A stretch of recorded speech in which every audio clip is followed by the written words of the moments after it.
नमस्कार दोस्तों। आइए एक छोटी सी गीत आप लोगों की सेवा में।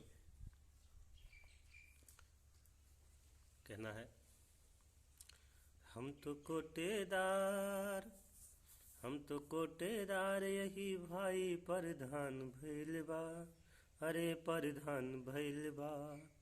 हम तो कोटेदार यही भाई प्रधान भइल बा। अरे प्रधान भइल बा। लड़को खूबे मौजुड़ावा माला माल भइल बा। माला माल भइल बा। एक नियम सरकार चलाइस, स्कूले पकवान बनाइस। घी शक्कर यो दाल के बोरा हमरे घरवा माँ भेजवाइस।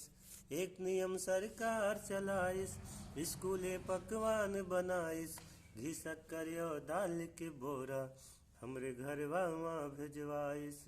अब तो हेडमास्टर अपन बड़का सर भइल बा। बड़का सर भइल बा। लड़के खूबे मौजुड़ावा माला माल भइल बा। माला माल भइल बा। हम तो कोटेदार यही भाई प्रधान भइल बा। अरे प्रधान भइल बा। फ्री के राशन सबके खातिर बा सरकार भेजाइल। फ्री के राशन सबके खातिर बा सरकार भेजाइल। आधे बाँटब आधे बेचब खूब मौज उड़ाइब। आधे बाँटब आधे बेचब खूब मौज उड़ाइब। अब तो प्रधान अपन बड़का भाई भइल बा। हाँ बड़का भाई भइल बा। लड़के खूबे मौज उड़ावा माला माल भइल बा। माला माल भइल बा। हम तो कोटेदार ही भाई प्रधान भइल बा।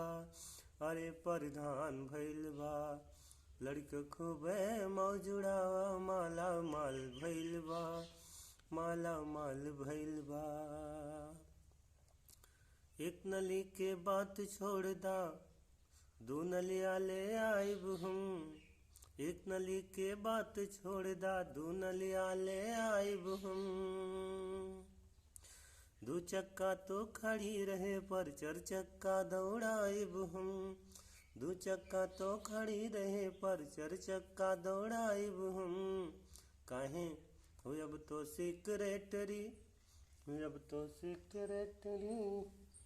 अपन रिश्तेदार भइल बा। रिश्तेदार भइल बा। लड़के खूबे मौज उड़ावा माला माल भइल बा।